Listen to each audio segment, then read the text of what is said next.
Halo, shalom. Selamat pagi anak-anak teacher. Bagaimana kabarnya hari ini, Nak? Semoga anak-anak teacher semuanya dalam keadaan baik dan sehat ya. Amin.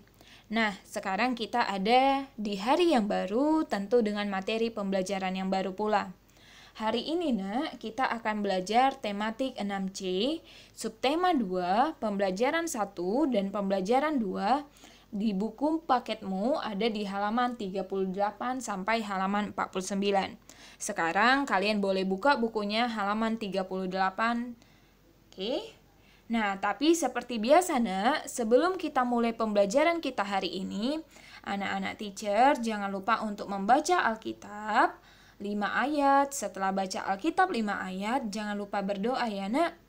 Minta hikmat sama Tuhan supaya apa materi yang kita pelajari hari ini kalian boleh mengerti, kalian boleh pahami dengan baik. Oke. Sekarang bukalah, Nak, bukumu halaman 38. Sebelum kita masuk halaman 38, teacher mau review dulu materi yang kita sudah pelajari di video-video sebelumnya.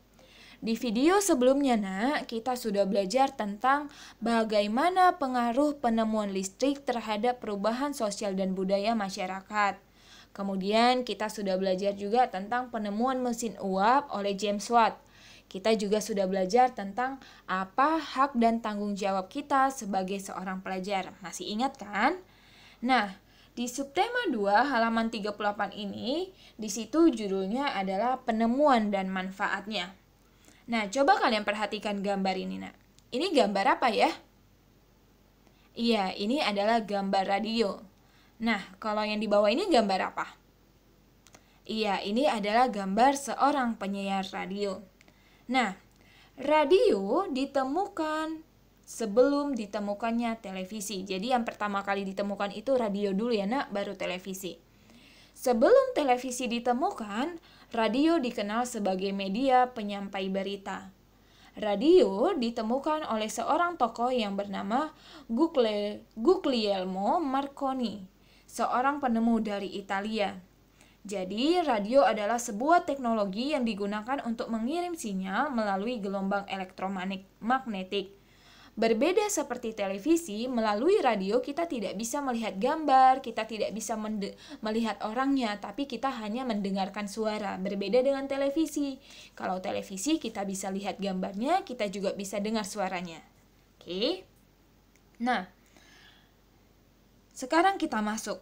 Di bukumu halaman 39, di situ ada, Nak, penemuan Marconi yang mengubah dunia. Untuk lebih lengkapnya tentang penemuan radio, kamu bisa baca di bukumu halaman 39.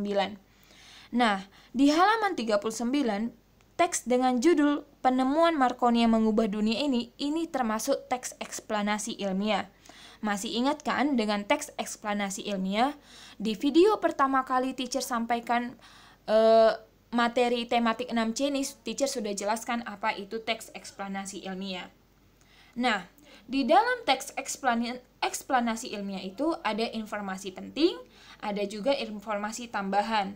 Yang mana informasi tambahan ini berguna untuk menjelaskan informasi penting sebelumnya. Untuk memahami isi teks secara keseluruhan, kita hanya perlu menemukan informasi penting dari teks tersebut.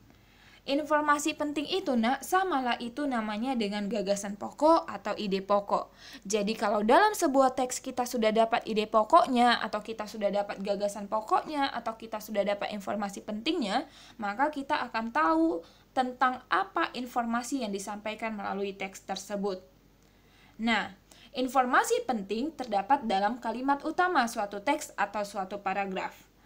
Kalimat utama masih ingat kan, Nak? Kalimat utama itu bisa terdapat di A, B, dan C. A itu di awal, B itu di belakang, dan C itu di campuran. Di awal dan di belakang. Masih ingat kan, Nak? Nah, sekarang kita lihat. Kita lihat bukumu halaman 40. Televisi menjelaskan pengaruh televisi terhadap perubahan sosial dan budaya. Penemu televisi siapa, Nak? Penemu televisi adalah John Logie Baird.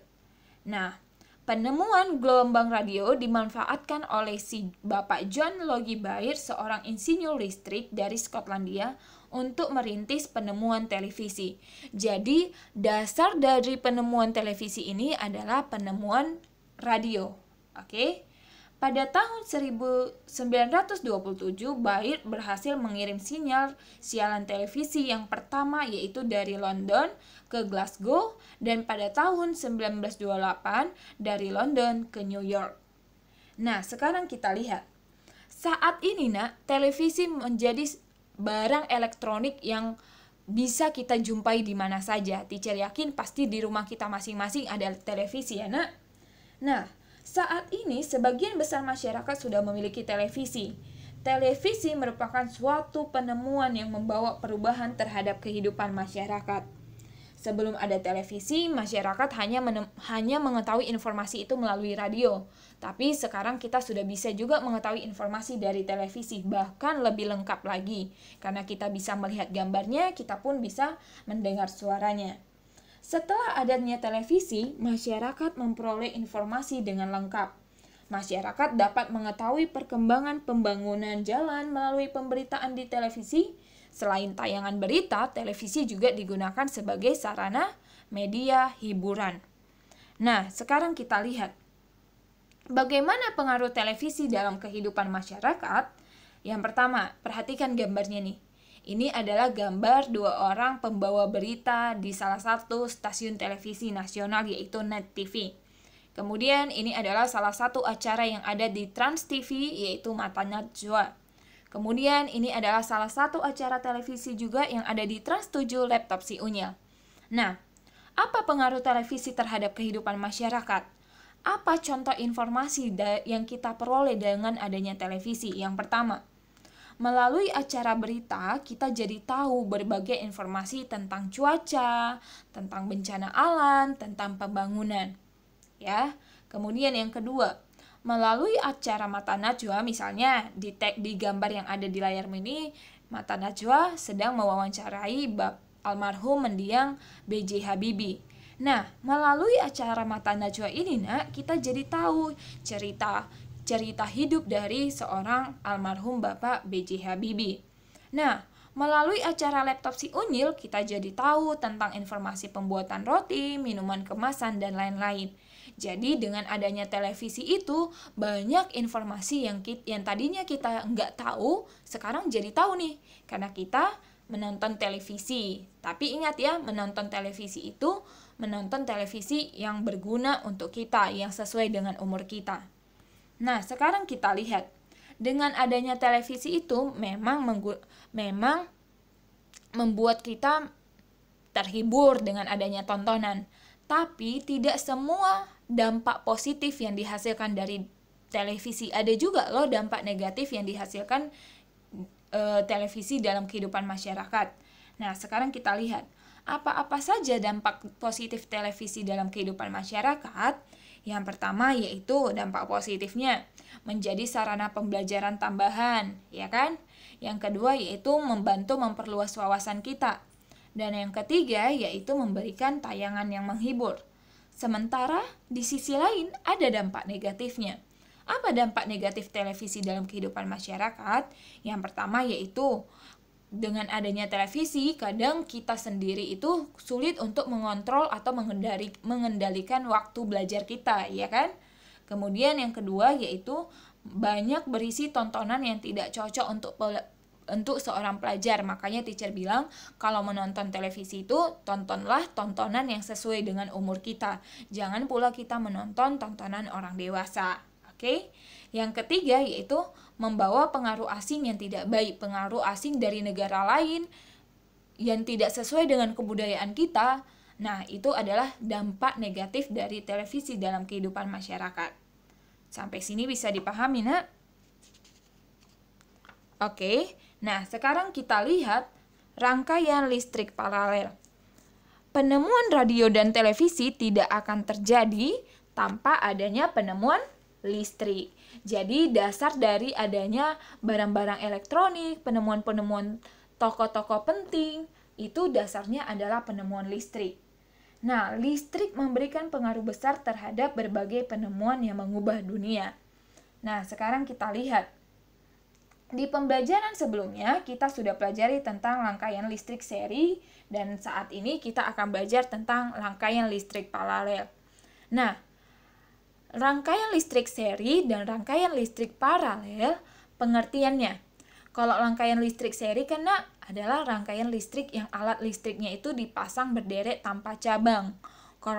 Kalau rangkaian listrik paralel adalah rangkaian listrik yang alat listriknya dipasang sejajar sehingga berbentuk cabang di antara sumber arus listrik. Kelebihannya, kalau rangkaian listrik seri itu, kelebihannya dia membutuhkan sedikit komponen listrik, sehingga biaya yang dibutuhkan untuk membuat rangkaian seri lebih sedikit daripada rangkaian paralel. Kalau rangkaian paralel, kelebihannya yaitu jika salah satu aliran listrik diputus, maka tidak akan berdampak pada arus listrik di cabang lain, sehingga alat listrik lain tetap menyala, lampu menyala lebih terang. Kalau kekurangannya apa?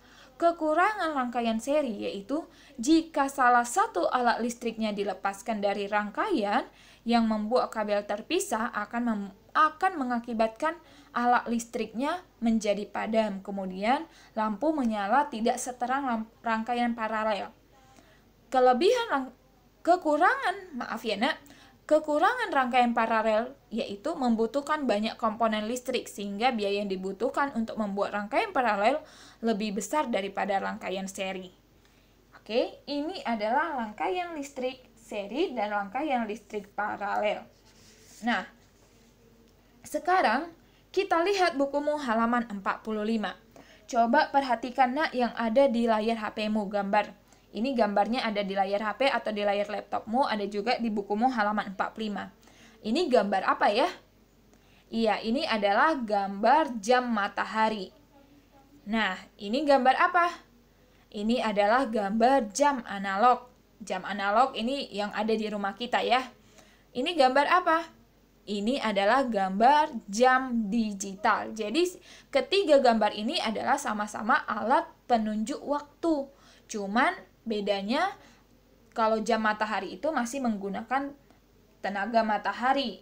Nah, kalau jam analog ini sudah menggunakan baterai, begitupun dengan jam digital sudah menggunakan baterai. Nah, jam matahari itu digunakan cara kerjanya itu dengan memanfaatkan cahaya matahari itu sendiri. Tapi sekarang kan kita tidak menggunakan jam matahari lagi. Karena apa? Karena sudah adanya perkembangan zaman. Sekarang kita sudah menggunakan jam analog dan juga sudah menggunakan jam digital. Nah, salah satu fungsi dari jam itu apa sih? Salah satu fungsinya yaitu agar kita mengetahui waktu supaya kita dapat jeli dalam mengatur waktu. Jeli mengatur waktu di sini maksudnya itu kita pandai mengatur waktu kita. Jam berapa dari jam berapa kita harus belajar, dari jam berapa kita harus tidur siang, dari jam berapa kita harus mandi. Nah, kita harus jeli atau pandai mengatur waktu kita. Nah, contohnya kalau belajar di rumah, sekarang kan nggak teacher awasi nih, karena kalian belajarnya dari rumah. Nah, kalian harus bisa mengatur waktunya. Oh iya, dari jam 7:30 sampai jam 8 itu adalah waktunya untuk following the Bible dan juga untuk berdoa. Maka lakukanlah kewajibanmu sebagai seorang pelajar yang sedang belajar di sekolah. Oke? Nah, sekarang kita akan masuk tentang kewajiban. Teacher ulangi lagi ya, kewajiban. Kewajiban adalah sesuatu yang harus kita lakukan dengan penuh tanggung jawab. Kewajiban dan hak harus kita lakukan secara seimbang. Kita nggak boleh hanya menuntut hak kita, tapi kita tidak melakukan kewajiban kita. Begitupun sebaliknya, kita juga harus memperoleh hak ketika kita sudah melakukan kewajiban. Nah, bagaimana ya kewajiban kita di lingkungan rumah? Kewajiban kita di lingkungan rumah yang pertama yaitu menjaga kebersihan rumah, membantu orang tua, yang ketiga tidak boleh berkelahi dan bermusuhan, yang keempat yaitu harus taat pada orang tua dan kakak, yang berikutnya itu menghormati antar sesama anggota keluarga, berikutnya itu kita harus rajin beribadah, yang berikutnya itu kita mengerjakan tugas rumah dengan baik, dan yang terakhir yaitu kita harus disiplin dalam segala hal. Kalau mama kita kasih tugas kita cuci piring tiap sore, ya lakukanlah cuci piring tiap sore dengan penuh tanggung jawab. Karena kita adalah orang Kristen, kita harus rajin beribadah. Beribadahnya bagaimana? Berdoa sebelum makan, melakukan ibadah bersama keluarga, dan lain sebagainya. Ya. Nah, lantas bagaimana kewajiban kita di sekolah? Kewajiban kita di sekolah yaitu menjaga kebersihan sekolah, menjaga nama baik sekolah, datangnya harus tepat waktu, nggak boleh terlambat, selalu mengerjakan PR, menghormati antar sesama teman dan guru, kemudian memakai pakaian seragam sekolah sesuai dengan hari yang ditentukan. Contohnya, di sekolah kita, sekolah Kristen Maranatha, kalau kita sekolah, karena kalau hari Rabu itu pakai baju pramuka, pakailah hari Rabu itu pramuka. Jangan pula hari Rabu pakai batik. Karena apa? Karena batik dipakai hari Kamis. Contoh kewajiban kita lainnya yaitu mengikuti upacara bendera setiap hari Senin. Kemudian yaitu membantu kelancaran pelajaran di kelas. Bagaimana contoh membantu kelancaran pelajaran di kelas? Jangan bising, jangan suka ngobrol, jangan melamun supaya pembelajaran bisa berjalan dengan lancar. Nah, yang terakhir, bagaimana ya kewajiban kita di lingkungan masyarakat? Kewajiban kita di lingkungan masyarakat yaitu menjaga keamanan lingkungan, menjaga kerukunan hidup, kemudian mematuhi norma hukum yang ada, mematuhi peraturan lalu lintas, kemudian menjaga kebersihan lingkungan tempat tinggal kita. Nah, ini adalah contoh kewajiban kita di rumah, atau di keluarga, di sekolah, dan juga di masyarakat. Oke. Nah, sekarang kita masuk kepada tugas. Tugas Muna itu ada di buku paket tematik 6C halaman 43 sampai halaman 44, nomor 1 dan sampai nomor 3. Kerjakan di buku latihan. Seperti biasa, Nak, jangan lupa tulis harinya, tulis tanggal, dan buku halaman berapa ya yang kamu kerjakan, tulis di atasnya. Oke, semangat belajar untuk anak-anak teacher. Oke, jangan malas belajar. Harus ada kesadaran dirimu sendiri untuk belajar. Jangan dulu disuruh mama papanya untuk belajar baru belajar. Karena sekarang kita sudah kelas 6, ya. Harus ada kesadaran diri, oh iya aku harus belajar. Oke? Nah, sampai sini pembelajaran kita hari ini. Sampai jumpa di video pembelajaran selanjutnya. Seperti biasa, Nak, karena saat ini kita sedang berada di tengah-tengah kondisi pandemi COVID-19, jangan lupa untuk selalu rajin cuci tangan, pakai masker, dan jaga jarak.